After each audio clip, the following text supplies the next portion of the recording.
I just joined U.F.O. I was 17 years old. I didn't speak any English. I always told the Scorpions, I leave if an English band, no matter what band, an English band is getting me over there, because in Germany, people don't understand anything I do. You know, it was disco music and that was it, you know. England, even being a musician, was a profession, you know. So I knew, and what I was doing came from there. So like, you know, that's where I wanted to be, and U.F.O. asked me, and so I joined them. I got Uli for the Scorpions to make sure Rudolf and Klaus were well off. He was the best thing around that I knew of. And so, 2 months after, something like that, I got a phone call, and I didn't actually have a phone. I had to go down to my landlady and, Michael, would you like to come to an audition for the Rolling Stones? I said, what? The Rolling Stones?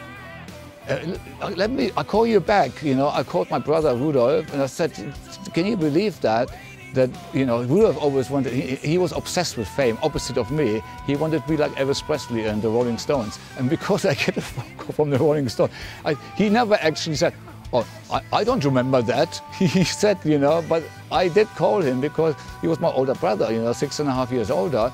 And I don't know what to do, you know. He said, oh, it's your life, you know, it's up to, you know, you need to figure out, you know. So, okay. Never called back. I just remember that, you know, Brian Jones just died, and there was, I remember articles in the papers, the magazines, Bravo, in German magazines. They were looking at each other's hair for lice. So I said to myself, if I would join this band, I would be dead in 2 years, you know. And I was actually, because I was a very fragile guy, you know, at the time, I was so scared of that idea, you know. But the funny thing was that Ron Wood, he got the job, and he's a Michael Schenker fan. And you know, when we played in 83 Hammersmith, he came with his whole family.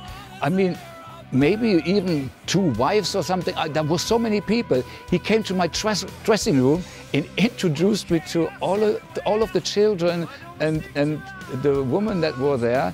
I can't really remember, but he was a complete Michael Schenker fan. He came down and he was signing for the people, and people told me, yes, yeah, Michael Schenker rocks and stuff like that. So that was kind of the really weird thing, was that actually Ronnie Wood, he actually took the job.